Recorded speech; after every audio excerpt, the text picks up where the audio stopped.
research this week, I found a recipe for baking a denomination. Mixed together two ideas, that rigid denominationalism hurts the body of Christ, and that Christianity lost its soul, its meaning and purpose around the time it became a state religion, thanks Constantine. Seasoned with a few strong leaders, some of whom had some hurtful spiritual experiences yet maintained a strong faith.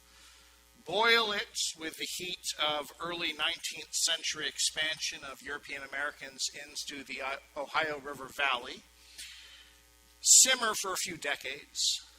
Separate off restorationist fundamentalism and let cool. And you get the Christian Church Disciples of Christ. The Christian Church Disciples of Christ grew out of an American Protestant sensibility that was happening simultaneously around the United States. There were groups up in New England, groups in Virginia, groups in the Ohio River Basin who all sort of had this simultaneous sensibility, this simultaneous idea. And not clear to me exactly how much influence these different pockets had on each other, but this was during the Second Great Awakening, and so I assume there was some influence that was happening across groups. What I know for sure is that there was this disgruntlement with a separation of denominations, separation of Protestant denominations in the United States, that was an affront to God. Now, the separation, they figured, was based primarily on doctrinal differences and polity differences. People who held this sensibility wondered how on earth humans could think that they knew better than God is revealed in the New Testament about details of doctrine that are separating us. What on earth made us think that we were so right and those Christians over there were so wrong? So they sought to create a church that would simply be called Christians, which is why Disciples of Christ is in parentheses in the disciples' name. Christian church, or just sort of the Disciples of Christ bit of that Christian church. They thought that the earliest Christians, the Christians who are described in the New Testament, knew better of what it meant to follow Jesus than we do today, and that we should probably try to recapture their sensibility about that. The way that their contemporary American Protestants were following Jesus got bogged down into certainties about which they could not be certain. So they resisted all doctrine. No creed but Christ, no book but the Bible. And somehow they managed to capture or recapture an understanding that turns out to be pretty darn close to what the earliest Christians had about what it means to follow Jesus. Certainly for the first couple centuries after Jesus, and perhaps for as long as 5 centuries, the followers of Jesus understood Christianity to be primarily about a way of life. It was not about a doctrinal system or a set of esoteric beliefs, but about the promise of eternal salvation. Being a Christian was about living today. Being a Christian was about enacting Jesus' teaching. Christianity changed and improved the lives of the adherents, historian Diana Butler Bass writes, and served as a practical spiritual pathway.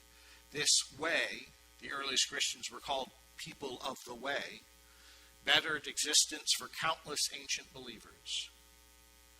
Out of this, let's try to be like the first disciples movement that was happening in the Ohio River Basin, became the Disciples of Christ, as I said.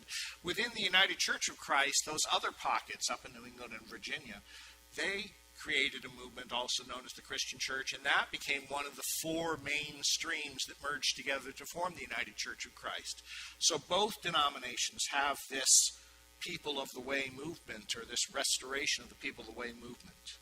I share this history because one of the conclusions that I've reached while preaching this sermon series is that our congregation sees itself much more as a people of the way type group than it does as a doctrinal group of believers. except perhaps for one doctrine, which is we don't have any doctrine. I think that it's important to acknowledge that this self-identity, this understanding ourselves as a community of way walkers, is very much a part of our denominational histories. We do not stand outside of the histories of our denominations with this identity. If I'm right, and this is my sermon, so I assume I'm right, if I'm right that we see ourselves primarily as followers of Jesus, if we see faith in Jesus as being more important than beliefs about Jesus, then the question asked by Jesus in our reading from Luke becomes very important. Who, Jesus asked his disciples, do people say that I am? The disciples' response is essentially, people think you're a prophet. Some say you're Elijah. Now, Elijah is one of the two main figures that John Shelby Spong has called the fathers of the identity of the Jewish people. Moses was the father of the law, and Elijah was the father of the prophets. In the midst of the Roman occupation, Elijah, at least according to Malachi, the prophet, Elijah was the prophet whose return was awaited to usher in the great and terrible day of the Lord. You can read all about it in Malachi 4. Nobody's reaching for your Bibles? Well, you might want to read Malachi 4 at some point. It's an interesting chapter. You might want to read the whole book of Malachi. It's not very long. I think about that in the first three Gospels at least, and maybe in the fourth Gospel as well, John the Baptist, I think, is sort of cast in the role of Elijah returned. And so that makes Jesus not Elijah returned, but the one to follow Elijah, to usher in the great and terrible day of the Lord. Others in the crowd said that Jesus is in fact John the Baptist come back to life, a contemporary prophet. Others say other prophets. And who, Jesus asked his disciples, who do you say that I am? And Peter answered, you are the Messiah of God. Messiah is the Hebrew word. The Greek word is Christ, the anointed one. You are the Christ.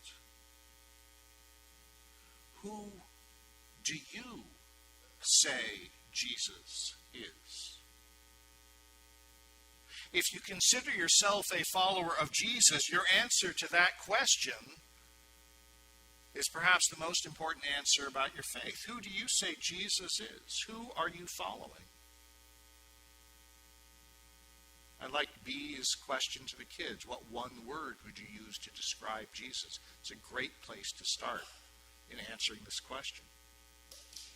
Jesus has a surprising, at least to me, response to Peter's declaration that he, Jesus, is the Messiah of God. It's almost as if something shifts for Jesus, as if hearing these words come out of somebody else's mouth confirmed and crystallized something that Jesus had been thinking all along, that he is, in fact, the Messiah of God. And holy cow, I don't know if Jesus would have said holy cow, but that means rejection, death, execution, resurrection. That identity also helps Jesus identify what it means to follow him. If any want to become my followers, let them deny themselves and take up their cross daily and follow me. For those who want to save their life will lose it, and those who lose their life for my sake will save it. You sure you want to be a follower of Jesus? Are you ready to lose your life? This sermon series began with one overarching question. What should be the requirements of membership at Niles Discovery Church? Right now, our bylaws say that uniting with a congregation as a member is a reaffirmation of baptism. So, The one requirement for membership is that you be baptized.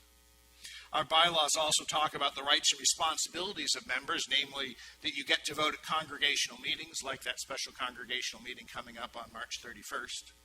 Shameless plug. But as I said in my sermon at the beginning of the month, I'd rather look at what church membership is about from a covenantal point of view than from the business of the church point of view. We aren't members merely for the sake of the church's business. We become members, we covenant with each other, and become mutually accountable to each other. That's why someone doesn't just fill out a membership form and drop it off at the office. We join together. It's a mutual thing. We join each other. Every time someone joins the church, all the existing members join with that person, and the covenant is renewed. And every time someone joins the church, or every time someone leaves the church changes. Yes, joining the church is about getting spiritually fit, the way joining a gym is about getting physically fit, but that's not the only thing the church is about. Joining a church is about being part of a community that's connected to God and God's purposes by following Jesus. It's about being in covenant with the others in the community and with God as we seek to live our lives more deeply grounded in love as our relationship with God, made known in Jesus, deepens. If you were listening closely, not just to what I said in the last two paragraphs, but what I didn't say, you might have noticed that I didn't say, when I'm talking about membership, I didn't say anything about baptism. And as this sermon series has continued, I've begun to wonder if we've got the baptism membership thing ordered backward, or at least that maybe we're holding on to it a little too rigidly. Right now, our assumption about the spiritual journey, at least as it's implied in our bylaws, is that step one is baptism and step two is church membership. Perhaps we should allow for other variations of that journey. You might remember the first sermon in this series. It was a month and a half ago, but you might remember Brenda mentioned that one of the earliest non-biblical Christian writings that we have is called the Didache, the teaching. It's from about the year 100, 120 in there. It's an ancient instruction manual. It opens with these words. There are two ways, one of life and one of death. But a great difference between the two ways. The way of life, then, is this. First, you shall love God who made you. Second, love your neighbor as yourself. And do not do anything that you would not want done to you. Diana Butler Bass notes, Jesus' followers took these words seriously. In many cases, and unlike our contemporary practice, the process of becoming a Christian took several years, an extended time of teaching spiritual inquirers the way on which they were embarking. Christianity was considered a deliberate choice with serious consequences, a process of spiritual formation and discipline that took time, a way of life that had to be learned in community. Many early Christian communities frowned upon instantaneous conversion. Manuals like the Didache served as textbooks for converts.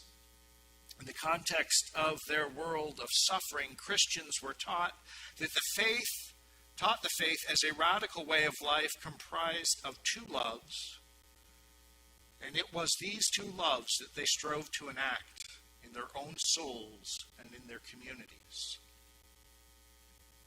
At the end of the time of that intensive study, one might or might not make a commitment to be a person of the way, to become a Christian through the sacrament of baptism.